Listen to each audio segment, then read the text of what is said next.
Chapter 1. Office of Naval Intelligence, ONI, Suitland, Maryland.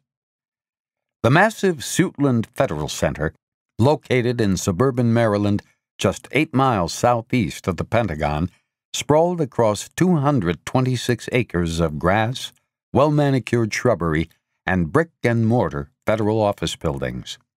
Reachable by subway off the Washington Metro's Green Line, yet unknown to most Americans, the center is home to several federal agencies, the most recognizable being the United States Census Bureau.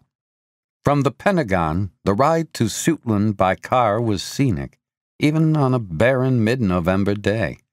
Crossing the Potomac River, the government-issued Ford Taurus passed by the Jefferson Memorial and the tidal basin.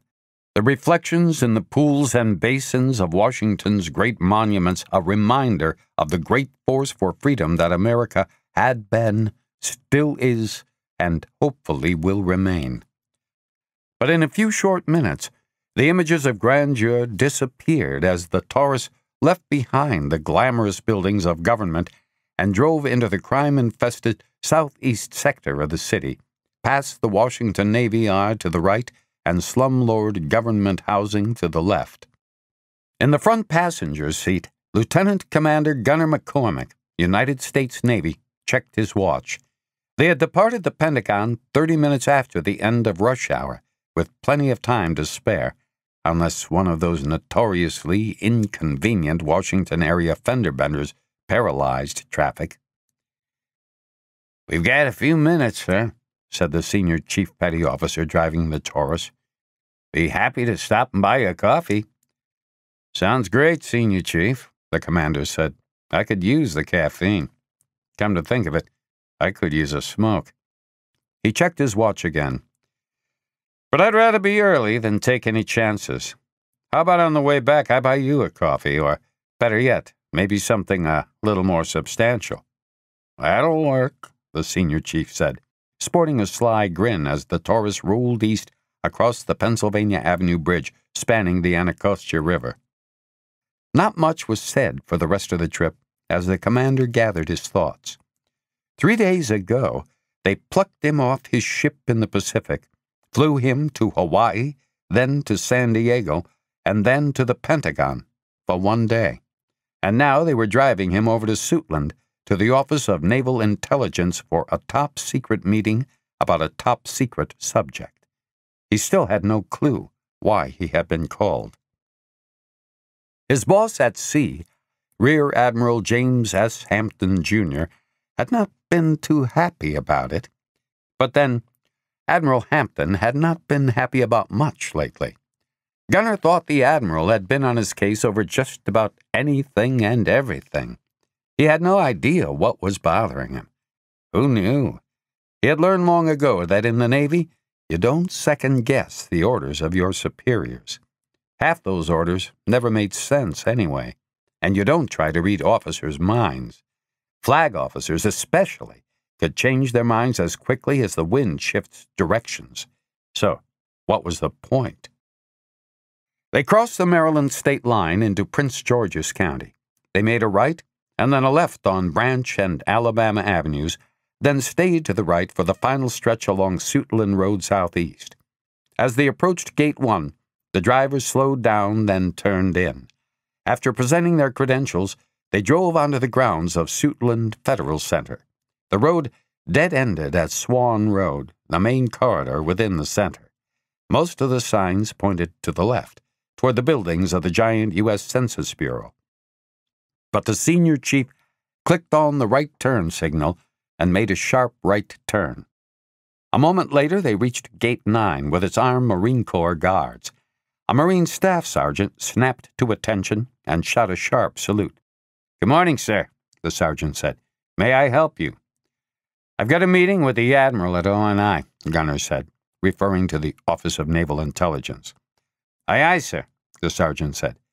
"Your identification and orders, please?"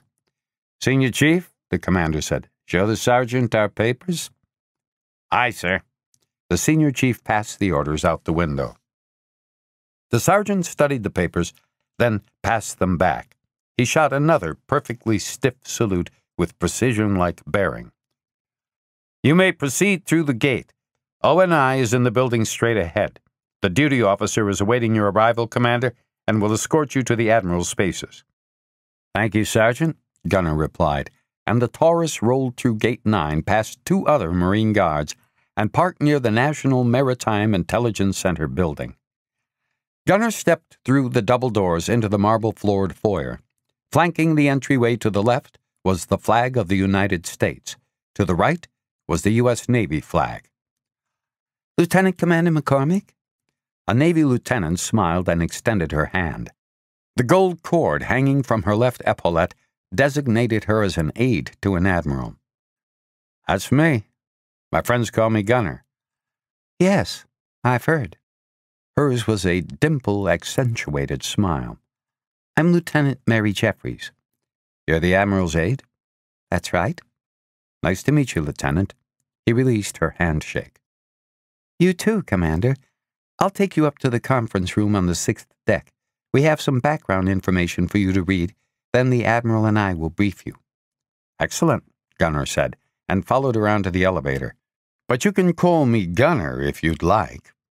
Lieutenant Jeffries punched a button, and the elevator lifted quickly to the 6th floor, the 6th deck, where the doors parted, and Jeffries stepped into the hallway just ahead of Gunner. "Right this way," Jeffries said, holding her hand out to the left. They walked down to the end of the long hallway. Jeffries stopped in front of a door, punched a combination lock, and pushed open the door to a windowless, rectangular conference room, complete with table and chairs. In the middle of the long table was an 8 by 10-inch envelope with the words "Top Secret" in red. "In the envelope you'll find your orders, Commander, along with general background on the political and military situation surrounding your next assignment. I'll leave you here to go over the material. I'll be back in a few minutes to let you know when the Admiral will be ready." "Excellent," he said. "But, you can call me Gunner." Jeffries beamed at him. "Very persistent, I see. Just like your dossier says." "You've read my dossier?" "Would you expect otherwise?" "I think you're bluffing, Lieutenant. You don't have an actual dossier on me." "Oh, I'm bluffing, am I?" She raised one eyebrow. "So just what about me have you read?" Let's see what I can recall. Graduated from Virginia Tech. 4-year backup quarterback on the football team, but didn't play much. You got to carry a clipboard and wear a headset and send in plays to the starter." "Ooh, that hurt." "Did it now?" She smiled at him. "You got tired of not seeing any action, so you joined the Navy." "I just want you to know I'm in better shape now than I was when I played on the football team. We had a wimpy strength and conditioning coach. The guy didn't know how to teach powerlifting. An hour a day on weights now does more than 2 hours in the gym back then." "Okay, let's see. You attended Officer Candidate School in Newport, and after OCS you got picked up for Intel, where you finished, unimpressively I might add, in the middle of your class at Dam Neck." "Unimpressively? Hey, I was a football jock. At least I passed." "Then you got yourself assigned to a cruiser-destroyer group where you met your surface warfare obligations. Again, bored, you got out of the Navy. Took a high-paying job as a commodities analyst in New York, but then you got bored with that, too." "What can I say?" Gunner quipped. "I get bored easily." "Yes, of course you do. This time you tried something a little less boring. You returned to active duty from the reserves and volunteered as an intel officer attached to a SEAL unit in Afghanistan." Gunner shrugged. "I flipped on the TV one morning and saw the commercial that said, 'The Navy, it's not just a job, it's an adventure.' Guess I missed that the first time." "You certainly made it an adventure the second time, Commander. Let's see. What did it say? While attached to the SEALs, you jumped in a hole, grabbed a live grenade tossed in by the enemy, and tossed it out half a second before it exploded, saving the life of the injured Marine waiting to be medevaced out. You were cited for heroism and bravery and awarded the Navy Cross." "You're embarrassing me, Lieutenant." Why do you bring this up? You're the one who said I hadn't read your dossier, just proving I did my homework. I would expect nothing less. Well, then, I'm sure you know the Admiral will expect you to have these papers read prior to your meeting. That's your way of telling me to shut up and get to work? He chuckled. That is correct. She opened the door to step out, then turned back. I hope you will find a suitable level of excitement there. You did nail me. She tried suppressing a smile, but failed. I'll see you in a few minutes, sir. She stepped out of the room, and the door closed behind her. Gunner sat down. Time to get to work. He opened the envelope and spread its contents on the table. Date, November 17th. From Deputy Chief of Naval Operations for Information Dominance, N2N6, and Director of Naval Intelligence, DNI. 2. Lieutenant Commander Christensen Pendleton McCormick, USN, Staff Intelligence Officer, Carrier Strike Group 10. Subject: Initial Intelligence Briefing, Carrier Strike Group 10 Yellow Sea Deployment. Classification: Top Secret. 1. Due to increasing hostilities on the Korean Peninsula, the Republic of Korea has requested joint naval exercises with the United States Navy in the Yellow Sea as a show of unity, solidarity, and force between the U.S. and the ROK to deter possible aggression from North Korea. 2. The National Command Authority has ordered Carrier Strike Group 10, USS Harry S. Truman Battle Group, into the Yellow Sea to conduct joint naval exercises with the ROK Navy. Commanders Strike Group 10 shall be informed of these orders imminently. 3. As Senior Intelligence Officer for the Strike Group, the purpose of this communiqué is to brief you on A. The historical and political situation of the conflict as relevant to the Strike Group's mission, B. The positioning of North Korean shore batteries that may pose a threat to the Strike Group, and C. The positioning of North Korean naval and air forces that are a potential threat to United States naval forces. 4. A summary of the historical and political background is as follows. Korean Crisis, Historical and Political Background. In 1910, Japan attacked and conquered Korea. The brutal military occupation ended more than 1,000 years of Korea's sovereignty as a nation and was a major source of shame to Koreans. 35 years later, Japan lost Korea in World War II. Just as Europe was divided along the Iron Curtain, Korea was divided along the 38th parallel into the American-backed Republic of Korea in the south, ROK, and the communist-backed Democratic People's Republic of Korea, DPRK, in the north. The DPRK was led by a young rebel and disciple of Joseph Stalin named Kim Il-sung.